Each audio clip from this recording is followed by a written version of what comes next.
Conservation of energy पढ़ने के लिए तुमको पहले ये समझना पड़ेगा काइनेटिक एनर्जी कितनी होती है। तो देखो काइनेटिक एनर्जी का फॉर्मूला एकदम सिंपल सा है, half mass into speed square. हाँ ध्यान रखना, जो v है वो स्पीड है, हाफ mv स्क्वायर। तो half mv square kinetic energy का सिंपल फॉर्मूला है। पोटेंशियल एनर्जी का फॉर्मूला क्या है? mgh। हाँ, तो काइनेटिक एनर्जी और पोटेंशियल एनर्जी का जो सम होता है वो हर जगह सेम होता है, लेकिन एक शर्त है, कंडीशन है, 3 फोर्स नहीं होने चाहिए। कितने फोर्स नहीं होने चाहिए? 3 फोर्स। हाँ, अगर उसमें से कोई भी फोर्स प्रेजेंट है तो जान लो जो एनर्जी होगी वो कंजर्व नहीं होगी, मतलब पहले एनर्जी ज्यादा होगी, बाद में कम होती जाएगी। यानी ये सब फोर्स जो मैं बताने जा रहा हूं ये पे टू फोर्स है, मतलब ये एनर्जी को हमेशा खाते रहेंगे, कभी वापस नहीं करेंगे। ये सिस्टम से एनर्जी को ईट अप करते जाएंगे, खाते जाएंगे, कम करते जाएंगे। तो उन फोर्सेस को पहले समझ लो जो फोर्स एनर्जी को हमेशा खाते रहते हैं और जिनके रहने से एनर्जी कंजर्व नहीं हो सकती। बोलो ये बात क्लियर है? नाम सुनो फ्रिक्शन, नाम सुनना, फ्रिक्शन पहला फोर्स, दूसरा फोर्स एयर रेजिस्टेंस और तीसरा फोर्स विस्कोसिटी। विस्कोसिटी भी एक फ्रिक्शन ही है जो लिक्विड की 2 लेयर के बीच लगता है। जब लिक्विड की 2 लेयर, ऊपर वाली लेयर तेज चलती है, नीचे वाली स्लो चलती है, तो उसको उस फोर्स को विस्कोसिटी बोलते हैं। अभी जब लिक्विड का टॉपिक आएगा तब हम लोग उसको हाइड्रोडायनामिक्स में पढ़ेंगे। अभी हमको बात करना है बेसिकली कंजर्वेशन ऑफ एनर्जी पर।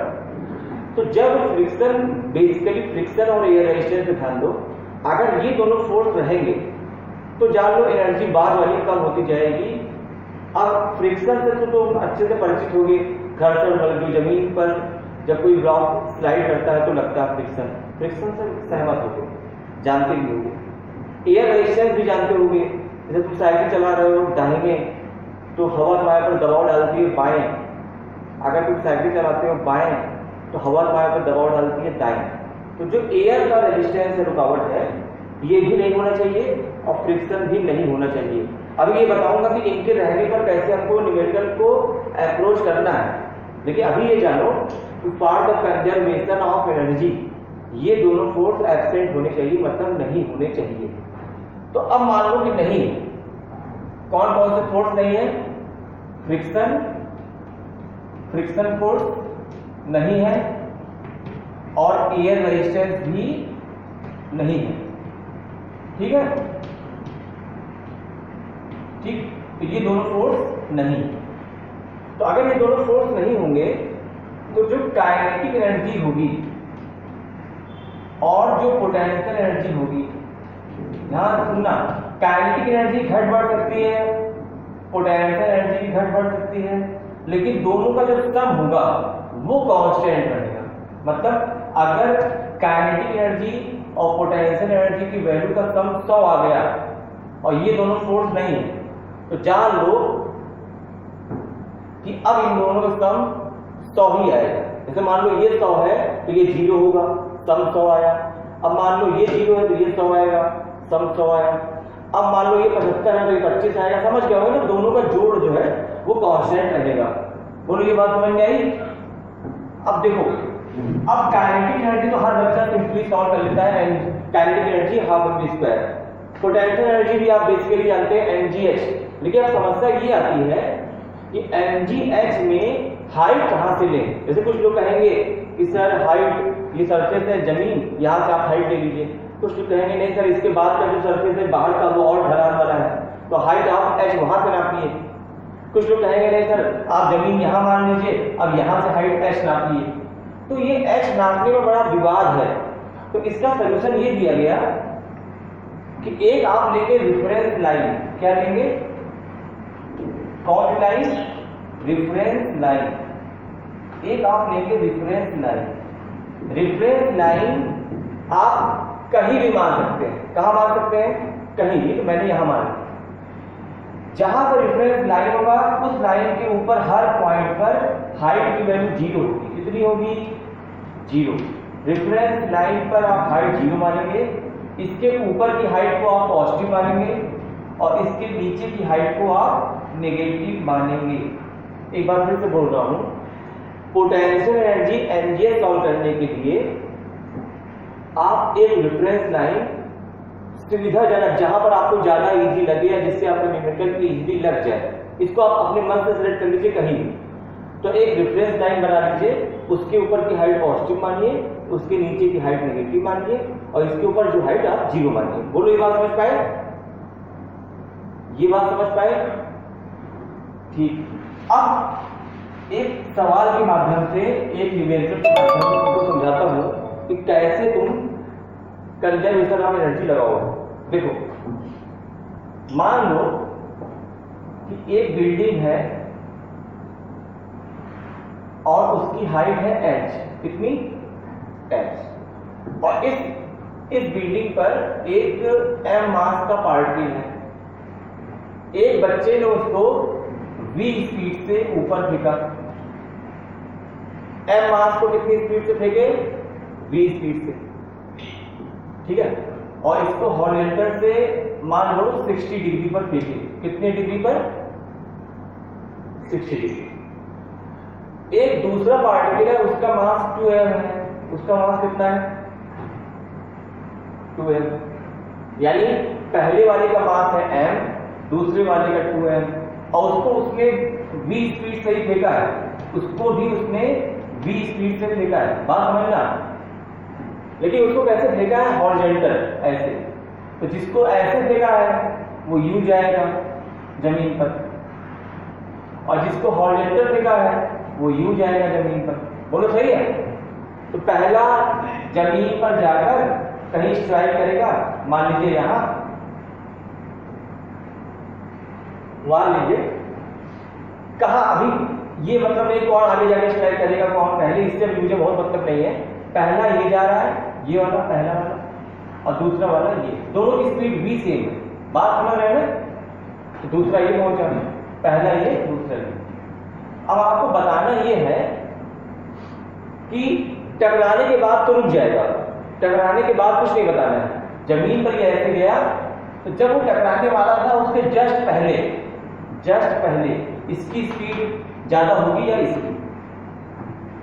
मतलब ये ऐसे गया, ये ऐसे गया, टकराने से ठीक पहले किसकी स्पीड ज्यादा होगी?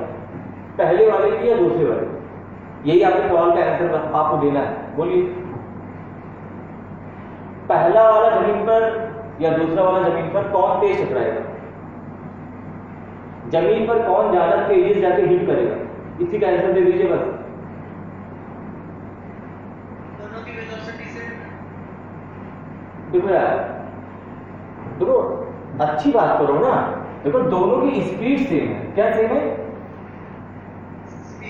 देखो वेलोसिटी का जो न्यूमेरिकल डाटा होता है वो स्पीड होती है, तो स्पीड दोनों की सेम है v, और वेलोसिटी अलग है क्योंकि डायरेक्शन इसकी अलग है, इसकी अलग है। क्या वेलोसिटी वेक्टर क्वांटिटी है? तो इसकी डायरेक्शन देखो अलग है, इसकी अलग है। इसका मतलब द वेलोसिटीज आर डिफरेंट, लेकिन वेलोसिटी की न्यूमेरिकल वैल्यू दोनों की v है, मतलब स्पीड दोनों की सेम है। इसकी स्पीड भी और उस दूसरे वाले की स्पीड भी, दोनों की स्पीड तो सेम है। बोलो बात समझ पाए?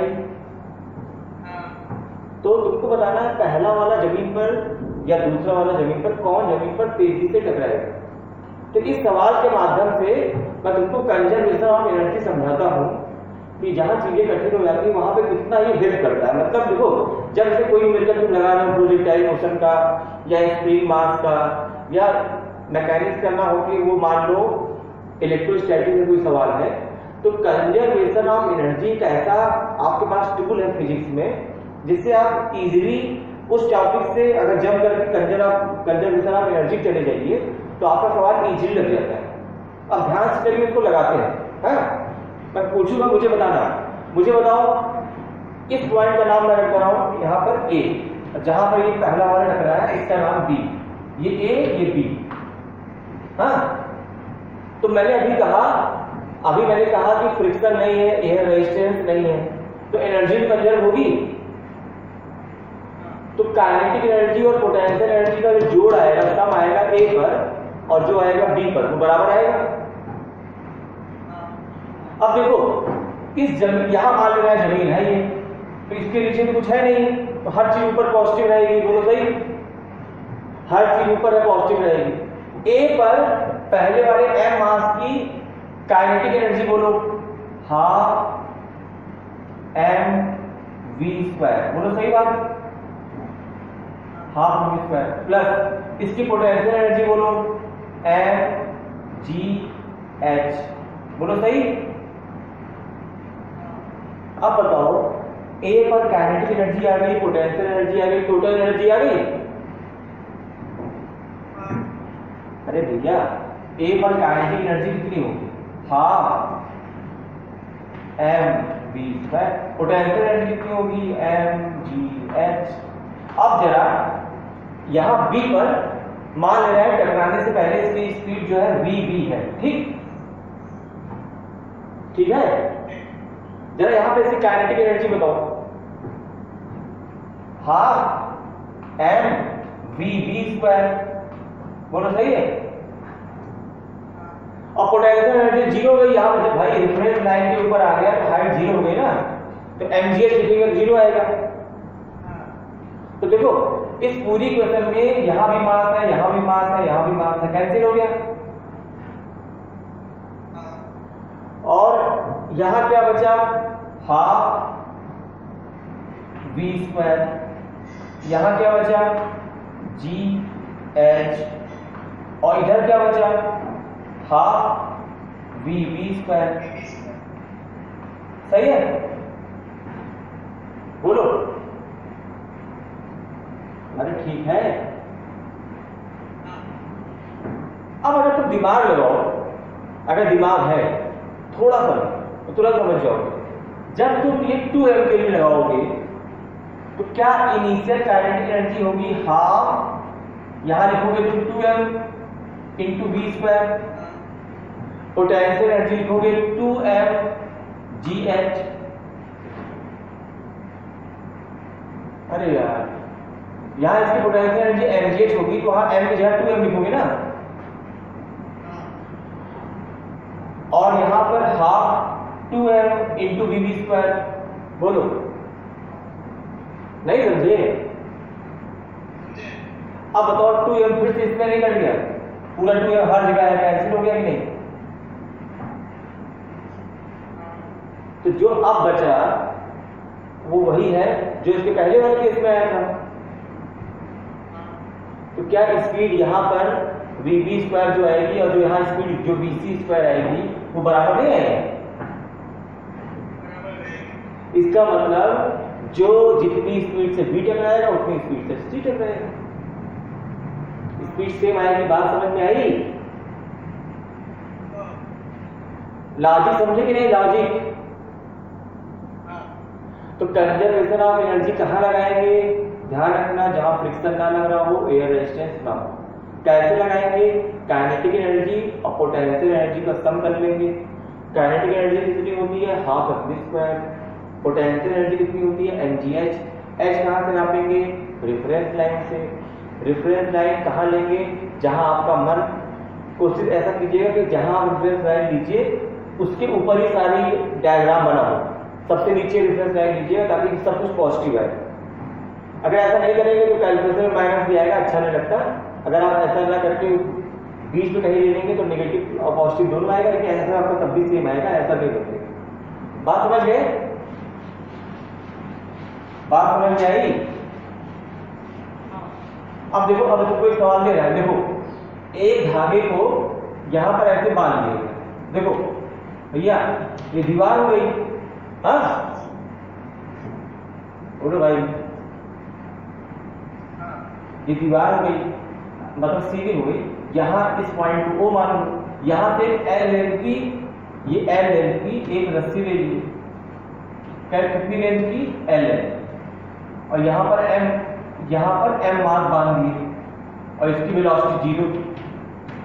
तो अगर इसको पॉइंट A मान ले तो धागा ऐसे पकड़े हुए हैं, यहाँ M मास बना हुआ है, बोलो ये धागा ऐसे है और यहाँ M मास बना हुआ है, जहां छोड़ेंगे तो mg से नीचे आएगा ना, ये नीचे आएगा ना, तो ये धागा यहां से घूमकर ऐसे आएगा, बोलो, तो कभी ना कभी ऐसे होगा ना, वर्टिकल होगा ना भैया, ऐसे घूम के आएगा तो कभी ना कभी ऐसे होगा ना। तो ये पॉइंट ए मान लो और ये सबसे नीचे वाला पॉइंट है बी। तुमको इसकी स्पीड यही बतानी है, वी बी, यही स्पीड बतानी है। इसकी लेंथ दी है एल, यही लेंथ एल, यही तो रहेगी ये वाली, और ये 90 डिग्री। अरे भैया वो दूसरा सवाल था, ये देखो ना, यहाँ हॉरिजॉन्टल, ये वर्टिकल, ये 90 डिग्री। अभी थीटा वाला भी दे रहा हूँ ऐसे बीच में, थीटा वाला। पहले ये इजी है, ये इजी है, उसमें आपको कैलकुलेशन ज्यादा करना पड़ेगा, इसमें इजी रखते हैं। बोलो कैसे लगेगा? अरे वही तो लगेगा, बताओ अब ना, तो सोल्यूशन लगाएगा इसका, तो बताते ही हम लगाते हैं। देखो रिफरेंस लाइन यहां मानोगे तब इजी रहेगा या यहां? यहां, क्योंकि यहां पर सबसे नीचे है आप। अब इसके नीचे कोई जर्नी, कोई डायग्राम नहीं बना है ना, हाँ, पॉइंट बी के लाइन खींचेंगे पॉइंट डी के साथ, यहाँ हाइट 0 हो गई, ये रेफरेंस लाइन हो गई। तो पहले बताओ ए पर काइनेटिक एनर्जी कितनी? ए पर बात कर रहे हैं, ए पर काइनेटिक एनर्जी ए पर प्लस पोटेंशियल एनर्जी ए पर, काइनेटिक एनर्जी बी पर प्लस पोटेंशियल एनर्जी बी पर। चलो काइनेटिक एनर्जी बोलो ए पर 0, पोटेंशियल एनर्जी बोलो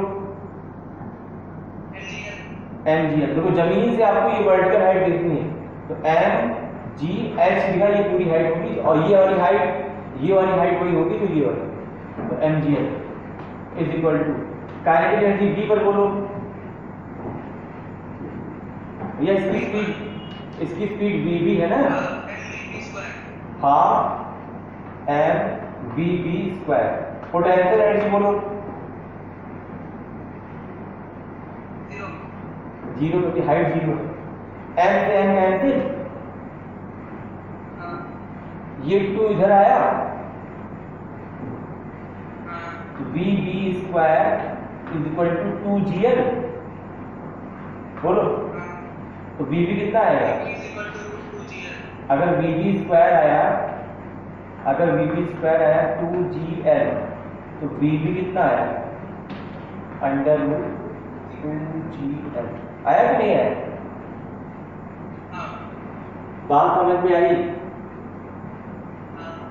अब अच्छा सवाल है, पूछ रहा हूं, अगर यही वाला मास m ना होकर 2m हुआ होता तो क्या स्पीड यही आती कि कुछ और आती? जैसे मान लीजिए ये वाला मास m ना होकर 2m होता, तो यही आंसर आता कि कुछ और आता? क्योंकि मास से कैंसिल हो जाता, यहाँ 2m लिखते, यहाँ 2m लिखते, कैंसिल हो गया। यानी कि इस आंसर में मास से कोई मतलब नहीं है ना। ठीक, अब दे रहा हूं थोड़ा सा कठिन वाला, ठीक, थोड़ा सा ही कठिन है, थोड़ा सा ही कठिन है। देखो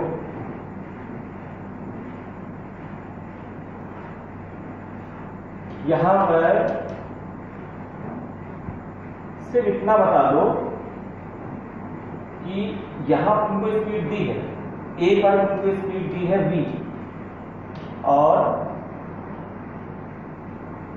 ये स्ट्रिंग ऐसे है, और ये वाला एंगल दिया है थीटा। ठीक, यहां पर स्पीड दी है v, यहां पे स्पीड दी है मान लो v/2, मान लो जस्ट, और ये वाला एंगल थीटा, ये लेंथ l है, ये भी l होगी ना, ये a है, ये b। चलो a पर काइनेटिक, यहां पर रेफरेंस लाइन मान लेना है, बोलो। अरे यार रेफरेंस लाइन सबसे नीचे यही तो है, अजीब है यार। अब यहां मानोगे इस जगह, तो इसके नीचे ये नेगेटिव हो जाएगा, नहीं वहां भी नहीं मानेंगे, तब कहां मानोगे? यहां तो सब नेगेटिव हो जाएगा। अरे 90 माइनस थीटा करके उल्टा करके निकालेंगे ना। यहाँ 90 माइनस थीटा कर लोगे, लेकिन इस लाइन को रिफरेंस माने हो तो इसके नीचे पूरा डायग्राम बनाया, नेगेटिव नहीं आएगा। देखो ये रिफरेंस लाइन यहाँ H0 है, इसके ऊपर कुछ है ही नहीं, सब कुछ इसके नीचे है, तो ये पूरा नेगेटिव नहीं आएगी। तो हाइट कैसे पता चलेगी? यहाँ से इसी लाइन से, इसीलिए बोल रहा है यहाँ से बात तो आसान है। बी की हाइट। अरे यार सब यही से नापोगे तो यहीं से बी की हाइट यहाँ से नाप लोगे हो, ये हाइट। हाँ ये तो एक खास बात है, इसीलिए कह रहे हैं यहाँ से आपको। चलो बताओ ये हाइट कितनी हो, बस ये बता दो, बस सारे सवाल की कहानी यही है, यही वाली है, ये वाली हाइट H कितनी है। देखो दिमाग लगाना, यहां से अगर मैं यहां से परपेंडिकुलर ड्रॉ करूं 90 डिग्री, हाँ, तो मुझे बताओ ये H है तो ये भी H होगा, हमको यही चाहिए ना। इस ट्रायंगल OBC में इस एंगल थीटा के लिए cos थीटा लगा लोगे। cos थीटा बराबर OC base upon hypotenuse L। cos theta बराबर OC अपॉन L। बोलो तो यहां से OC की वैल्यू क्या है, L cos थीटा है कि अगर ये वैल्यू आ गई L cos थीटा, पूरी कितनी है L, ये हाँ, तो ये वाली जो दूरी है CA यानी H, ये आएगा L minus L cos theta. और अब इसमें कुछ बचा ही नहीं, यहाँ पे kinetic energy half mv², potential energy 0 बराबर, यहाँ पे काइनेटिक एनर्जी हाफ mv/2 का स्क्वायर यानी v²/4 plus potential energy mgh की जगह L minus L cos theta. बोलो बात समझे, बोलो बात समझे। तो अगर ऐसे बोले कि 20 स्पीड से फेंका, यहाँ स्पीड v/2 हो गई, थीटा बताओ, कुछ भी बताओ, तो आप सॉल्व कर सकते हो ना भाई, सॉल्व हो जाएगा। हर टर्म में देखो m है तो v के टर्म में थीटा आ जाएगा। बोलो भाई, तो कंजर्वेशन ऑफ एनर्जी समझ में आई, कहाँ लगेगी कहाँ नहीं लगेगी समझ में आया।